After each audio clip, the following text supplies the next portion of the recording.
Okay, so I'm going to record the first half of this sound, and then I'll do the second half. So here we are at the site, and I'm on the Pages tab.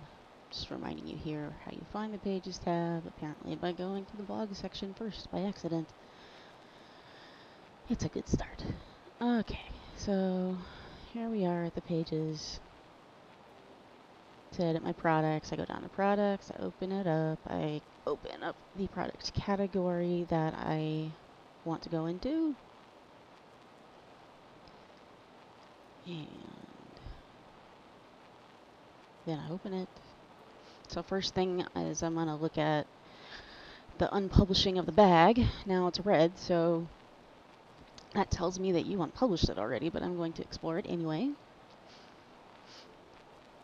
Because yes, that is how you do it. So you go down to where you can make an expiration date for your stuff. And if you have it expire now, then that means that it's not published anymore. And the other thing that I suggested that you might unclick is allow for sale. I don't think you actually have to unclick that, honestly. I think that either way, once you see that red circle, it's not up there. Now I'm just double checking. Nope, I don't see it in your bag. So that much is pretty simple. This way you can save product entries and just hide them until you need them again. That's true for Pages and pretty much everything else. So just confirming. Nope, don't see it in your bag. So that's issue 1 with regard to unpublishing things.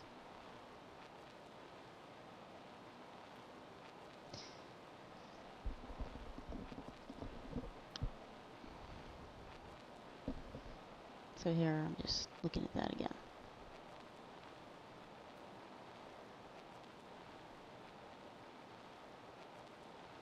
And also you'll see at the top there, it tells you now when you time out, which is awesome. So that yellow bar at the top there. And if you hit cancel it, we'll start it all over again. So now we're talking about PayPal buttons. So with the PayPal button, I'm going to go over a couple things. One is about how to just insert the existing embed code. And the other one is about how to properly make a PayPal button for things with multiple prices, because that was not done correctly from what I can tell.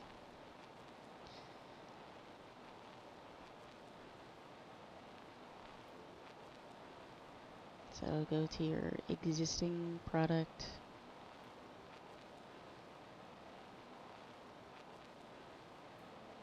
And then I always hit Control F so that I can find on the page what it is that I'm looking for, because I hate looking at unalphabetized lists. So here is the item that I want to put the code in. And so I'm copying that. So on a PC, that's, you hit the select and then you hit Control C, and that copies everything that you wanted. And now I'm going to go back to the tote bag. Go down to the field, our new field that says PayPal API. And then I need to hit the source button up there on the text editor, because I'm putting in source code, and so I need to tell it that that's what I'm doing. Otherwise, I'm telling it I want source code on the public side. And this way, then when you hit source code again, and it's showing you how things look in public, you see that cool button that we just saw. So it's a good way to know that you did it right. You hit save. We're going to have to re-enter all these now that we have that PayPal button field, and I had indicated in my email. I'll go ahead and do that for you since I made you wait. So don't worry about it, but this way you'll know how to do it for the future. So here we are doing this again for the apron. I'm just getting my things set up here. So I've got my form tab open on the item where I want the button, and just put my cursor in that PayPal API field, hit source, then go over here like I am now to PayPal, and basically if we were starting from 0, go to business solutions and go over to my saved buttons. That gives me that list. Then I'm going to find apron again and view code. There I am having trouble finding apron, so again, Control F, put in apron, hit return.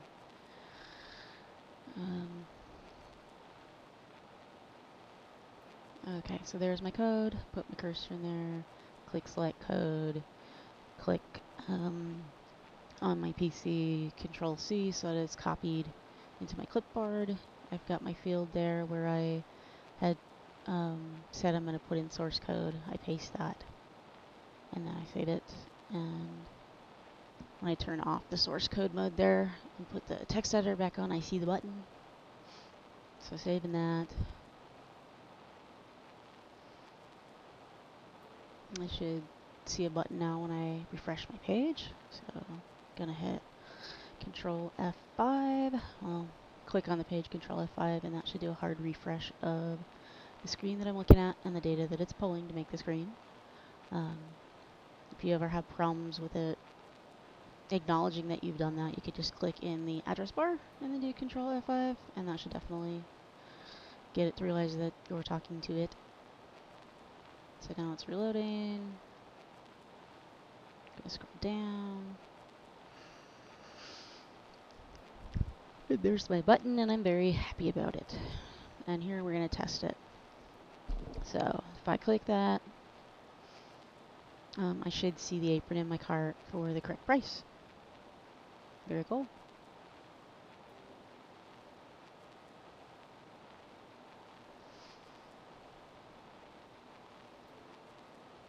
So that is the basics of adding the buttons.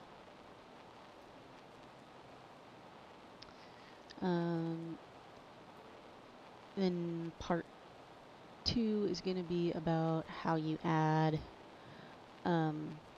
multiple priced options.